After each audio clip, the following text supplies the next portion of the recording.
செம்மண்ணிலே தண்ணீரை போல் உண்டான சொந்தம் இது. சிந்தாமணி ஜோதியை போல் ஒன்றான பந்தம் இது. தங்கை அல்ல தங்கை அல்ல தாயானவள்.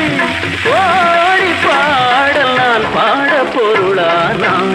ஒரு தங்க ரதத்தில் பொன் மஞ்சள் நிலவு, ஒரு தங்க ரதத்தில் பொன் மஞ்சள் நிலவு.